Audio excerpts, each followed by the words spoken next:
जय महादेव। सबसे पहले पंडित रूपचंद जोशी जी को नमन करता हूं और सभा में उपस्थित सभी विद्वानों को नमन भी करता हूं और स्वागत भी करता हूं।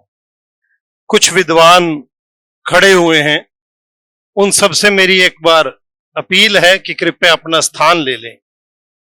डागर साहब कृपया स्थान लें।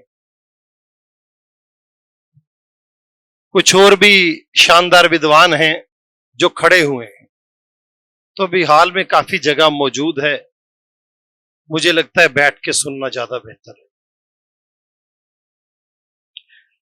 यूं तो एक ज्योतिषी का पूरा जीवन गुजर जाता है ज्योतिष में अपने आप को झोंकने में। बहुत से सूत्र होते हैं जो वो कनेक्ट करता है।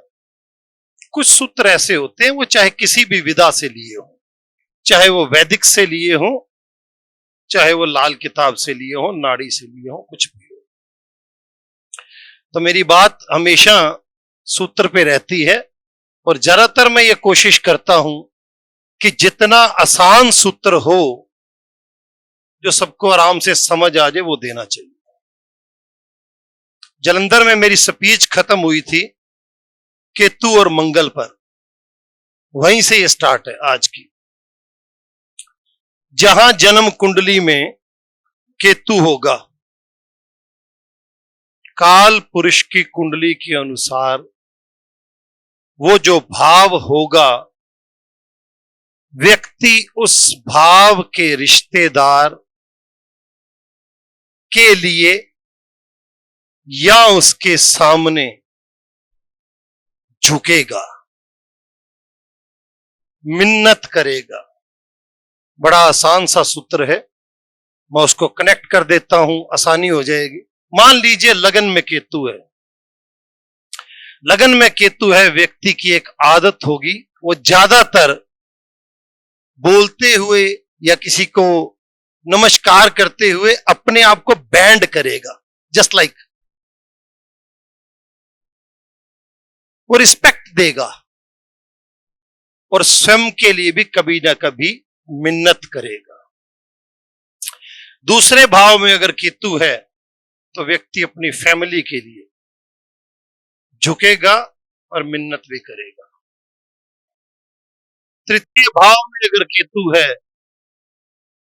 तो व्यक्ति अपने छोटे भाई बहन के लिए या उनके सामने झुकेगा। चतुर्थ भाव में अगर केतु है तो व्यक्ति अपने मकान, अपनी मां, अपने वाहन के लिए झुकेगा। पंचम में है तो संतान के लिए, शिक्षा के लिए और काफी हद तक प्रेम के लिए, क्योंकि केतु हमारी जन्म कुंडली में हमारे पूर्व जन्म का अधूरा कर्म है जो इस जन्म में हम पूर्ण करने आए। छठे भाव में अगर केतु है तो जातक अपने मामा मौसी और किसी के इलाज के लिए, रोग के लिए अस्पताल में या डॉक्टर्स को मिन्नत करेगा, झुकेगा वहां पर।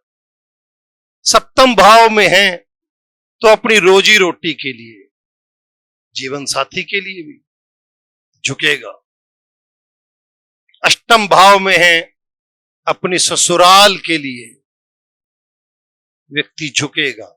और पुनः एक बार और कनेक्ट कर देता हूं, किसी बड़ी और खतरनाक बीमारी के लिए झुकेगा। नवम भाव में है तो निस्संदेह पिता के लिए या पिता तुल्य जो भी व्यक्ति होगा उसके जीवन में, उसके लिए झुकेगा।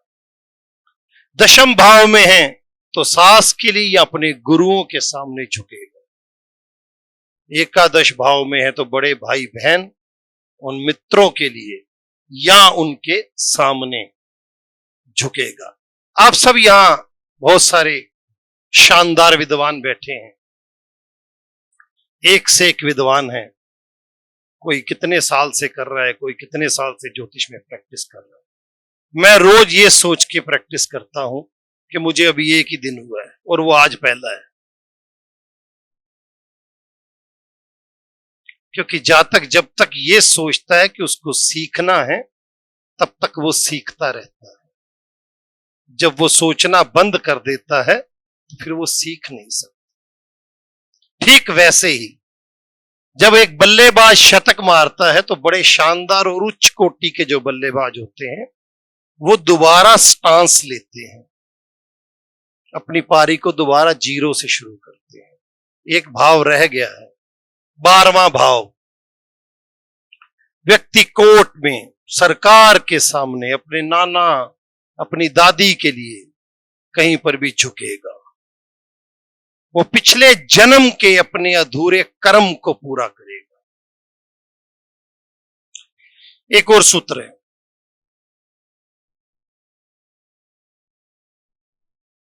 वो सूत्र है मंगल। जन्म कुंडली में मंगल जहां बैठेगा वहां से जो चतुर्थ भाव होगा उस पर्टिकुलर रिश्तेदार का ऑपरेट होगा या किसी कारण शरीर पे टक लगेगा। पिछला सूत्र भी और ये वाला सूत्र भी, इस दोनों को लाल किताब में बड़ा शानदार कनेक्ट किया गया है। यह खूबसूरती सिर्फ लाल किताब में है कि अगर आपका सूत्र कनेक्ट नहीं हो रहा तो मींस ग्रह वहां है नहीं है। ये वैदिक में भी, वैदिक में इसको भाव संधि, लगन संधि, ग्रह संधि, इस तरह से बहुत जगह हैं जहां इसका वर्णन किया गया है। मैं वापस अपनी जगह पर आ रहा हूं। मंगल जहां बैठेगा वहां से चतुर्थ भाव में कुछ न कुछ ऑपरेट या सर्जरी को टक इस तरह से लगाएगा। दीपक जी मेरे साथ में आप आ रहे हैं, जब समय हो जाए तो बता देना, क्योंकि मेरा कुछ पता नहीं मैं कब तक बोलता रहूं। पुनः एक बार एक और सूत्र बताता हूं। जो ये सारे सूत्र पहले लिखे जा चुके हैं, सारे श्लोक में है, मेरे कोई पर्सनल नहीं है। ये वो सूत्र हैं जिन पे मैंने काम किया हुआ है और मुझे लगता है कि ज्यादातर बार सटीक होते हैं। जहां जन्म कुंडली में गुरु होगा, जहां पर भी जन्म कुंडली में गुरु होगा, उससे पंचम भाव के जो भी भाव बनेगा, व्यक्ति उस भाव से संबंधित व्यक्तित्व को अपनी संतान की तरह समझेगा, अपनी संतान की तरह प्रेम करेगा, जहां पर भी जन्म कुंडली में गुरु होगा। आप सब लगा के देख सकते हैं। और जहां जन्म कुंडली में गुरु होगा वहां से नवम स्थान पे जो भी भाव आएगा, व्यक्ति उस भाव के रिश्तेदार को अपने पिता तुल्य रिस्पेक्ट देगा। और अगर किसी का ऐसे ना लगे तो ये समझ लेना गुरु वहां है नहीं। अभी एक वक्ता थे जिन्होंने दशम के गुरु पर बोला था। मेरा भी दशम में गुरु है। मैं थोड़ा उसी में एक सिर्फ 2 मिनट का समय और ले रहा हूं। लाल किताब में भी एक और खूबसूरती से बताया गया कि कहीं पर भी कोई ग्रह है, उसकी जड़, ये वैदिक में भी है, त्रिकोण, उसकी जड़ में अगर उसका मित्र ग्रह है तो वो ग्रह उतना बुरा फल नहीं देता। आपके लिए प्रत्यक्ष उदाहरण मैं हूं और मेरे घर में मंदिर स्थापित है और मूर्तियां बनाकर ही उनकी पूजा होती है जैसे मंदिर में होती है। और तकरीबन पिछले 16-18 साल से, और महादेव की कृपा से अभी तक सब कुछ अच्छा चल रहा है। अपनी वाणी को विराम देता हूं। मेरा नाम वक्ताओं में था नहीं 12 में, मुझे लग रहा है जबरदस्ती का घुसेड़ा गया है। खैर जो भी हुआ, अब पुनः एक बार सबका धन्यवाद करता हूं। मुझे बड़े आराम से सुना है। अगर कोई मुझे आराम से नहीं भी सुनता, मुझे सुनाना आता है, मुझे बिठाना आता है आदमी को। Thank you so much. जय ज्योतिष।